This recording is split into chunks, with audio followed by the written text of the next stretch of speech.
संस्थापना के देवता भगवान श्री कृष्ण के चरणों में मेरा नमन। मंचासीन माननीय पुष्पेंद्र कुशरेश जी, माननीय आरएसएन सिंह साहब, सुशील पंडित जी, पवन सिन्हा जी, गुरु जी, रोटरी क्लब के ऑर्गेनाइजर्स सतीश जैन साहब, अनिल किल्लर जी, ट्रस्ट इंडिया फाउंडेशन, इस कार्यक्रम के आयोजक और मेरे समक्ष बैठे सारे काशीवासी, आप सबको मेरा तहे दिल से प्रणाम, नमस्कार, चरण स्पर्श।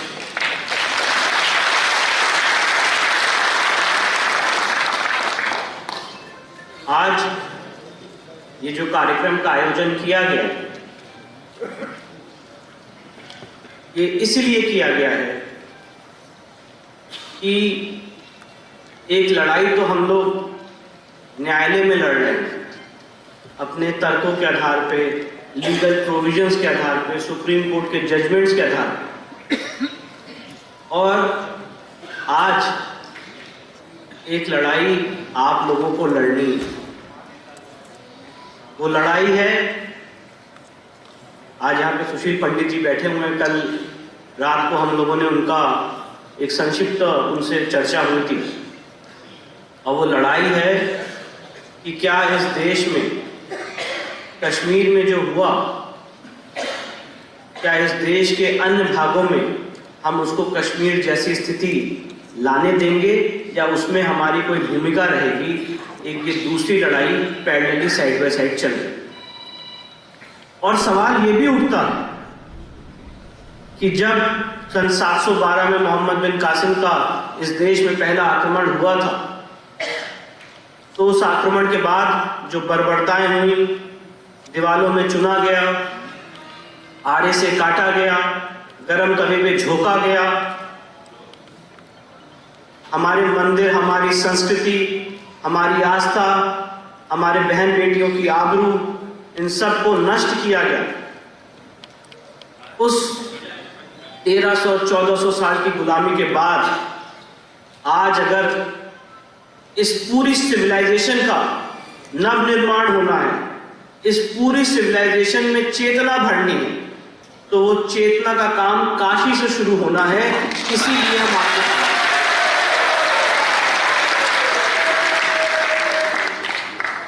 काशी के बारे में मुझे लगता है शब्द कम पड़ जाएंगे, ज्ञान कम पड़ जाएगा।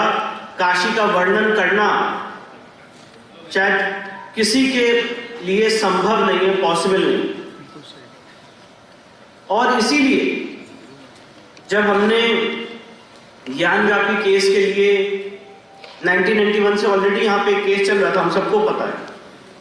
उसके बाद जब हमने इसकी रिसर्च की, मैं आप लोगों को बहुत फ्रैंकली बताऊं, मैंने अपने पिताजी से पूछा कि जब एक केस चल रहा है तो दूसरा केस क्यों, और केस क्यों। और जब हमने रिसर्च की तो हमने पाया कि 1991 से, और यहाँ पे मैं जितनी बातें बोल रहा हूं उसमें कोई मैं का भाव नहीं है, उसमें भाव ये है कि ज्ञानव्यापी के केस में हमने आपने मिलके क्या अचीव किया है, हमारे क्या तर्क है, हमारे क्या लॉजिक है, वो सारी बातें मैं आपके सामने शेयर करना चाहता हूं। तो काफी रिसर्च की गई, ज्ञानव्यापी का इतिहास समझा गया, काशी का इतिहास समझा गया, स्पिरिचुअल रिसर्च की गई, हिस्टोरिकल रिसर्च की गई, जो मैं संक्षिप्त में आपसे साझा करूंगा। इन सारी रिसर्च करने के बाद मेरे पिताजी ने, उनको बराबर एक ईश्वरी प्रेरणा कहिए, आशीर्वाद कहिए, प्रेरणा मिलती रही कि नहीं, इस तरह से इसमें ड्राफ्टिंग होनी चाहिए। और उसी इंटेंशन से, उसी भाव से इन सारे केसेस की ड्राफ्टिंग हुई। और एक दिन रात में मेरे पिताजी ने मुझसे कहा कि विष्णु मां श्रृंगार गौरी की पूजा साल में एक बार ही क्यों होती, जब पूजा होनी है तो हर दिन होनी चाहिए। हमारा आर्टिकल 25 के तहत फंडामेंटल अधिकार है। ये इस्लामिक कंट्री नहीं है, ये एक कॉन्स्टिट्यूशनल इंडिया है। इसलिए माँ श्रृंगार गौरी की पूजा, लॉर्ड हनुमान की पूजा, लॉर्ड गणेश की पूजा और प्रत्यक्ष अप्रत्यक्ष देवताओं की पूजा करने का हमें अधिकार है। इसलिए मैं ऐसा समझता हूँ, मेरे पिताजी ने कहा कि वो ऐसा समझते और उनको ऐसी दृष्टि है, उनको ऐसा भाव है कि काशी में 5 महिलाओं की तरफ से मां श्रृंगार गौरी की आदि शक्ति बनते हुए एक केस डालना चाहिए। और विश्वास मानिए, जो 5 महिलाओं की तरफ से केस डाला गया वो मां श्रृंगार गौरी की आदि शक्ति का आशीर्वाद है कि जो 30 साल में सफर तय किया गया, उस सफर को हमने 1 साल में तय किया और उससे भी आगे हम निकले। जब ये केस हमने फाइल किया तो देखिए कितना बड़ा माइंडसेट का चेंज होता है, और इसीलिए आज ऐसे कार्यक्रमों का और ऐसे महानुभावों का उद्बोधन, आप लोगों का योगदान कितना महत्व रखता है और हमारा समाज कैसे बदल रहा है। और जो नितिन मल्होत्रा जी ने यहाँ हमें सपना दिखाया, मुझे लगता है कि वो सपना सच होगा। कभी सोचा नहीं था कि इस तरह के केसेस अगर डाले जाएंगे तो इस देश का जुडिशियल सिस्टम उसको सुनेगा भी।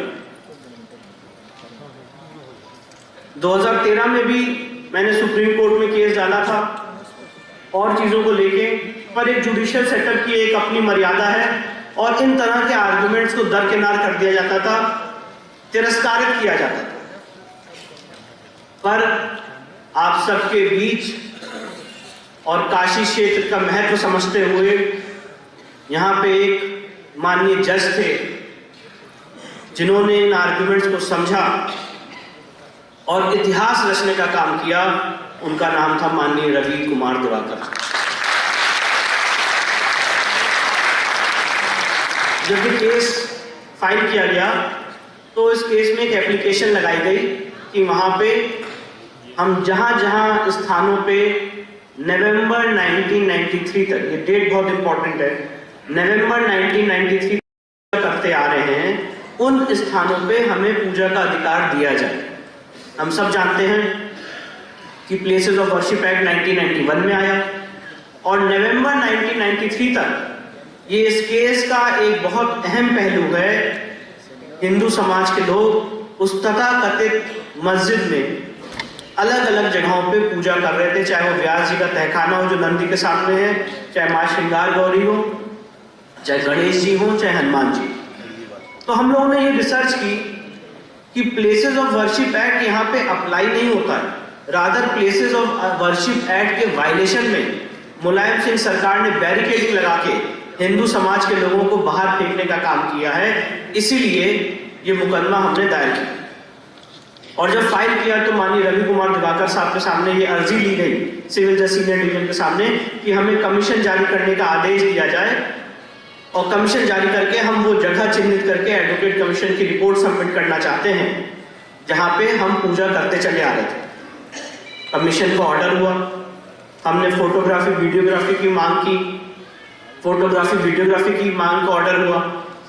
उसके बाद इस ऑर्डर के अगेंस्ट मुस्लिम पक्ष हाईकोर्ट गया। 21 अप्रैल 2022 को इलाहाबाद हाईकोर्ट ने उनकी पिटीशन रिजेक्ट की और उसके बाद यह तय हुआ कि अब इसमें एडवोकेट कमीशन जारी हो। मैं आज आपसे वो व्यथा, वो संघर्ष इन 5 महिलाओं का, हमारी लीगल टीम का, सुधीर जी का, सुभाष जी का, सारे लोगों का ये शेयर करना चाहता हूं। जिस दिन कमीशन जारी हुआ एक घोषणा की गई, एक चैलेंज दिया गया, एक डर का माहौल पैदा करने की कोशिश की गई कि हम कमीशन यहां पे नहीं होने देंगे। हम लोगों ने उस धमकी को दरकिनार करते हुए as officers of the court, as lawyers, ये ड्यूटी समझी कि कोर्ट के आदेश को कंप्लाई करने के लिए हमें कमीशन ले जाना है। 6 मई 2022 का दिन था। हमारी पूरी लीगल टीम, मैं और मेरे पिताजी मैदागिन से काशी विश्वनाथ मंदिर के गेट नंबर 4 तक सिर्फ और सिर्फ मुस्लिम समाज के लोग थे और ये आपका आशीर्वाद है, आपकी शक्ति है, भगवान महादेव का आशीर्वाद है। उन लोगों के बीच में जब हम लोग जा रहे थे ऐसा लग रहा था कि आज हम लोग शायद पहुंच नहीं पाएंगे। मैंने अपने पिताजी से कहा कि ये क्या भयावह स्थिति यहाँ पे उत्पन्न हो गई, तो हम लोग को पहुंचने ही नहीं देंगे। तो मेरे पिताजी ने मुझसे कहा, विष्णु आगे बढ़ते रहो, मुझे सिर्फ और सिर्फ महादेव दिख रहे हैं।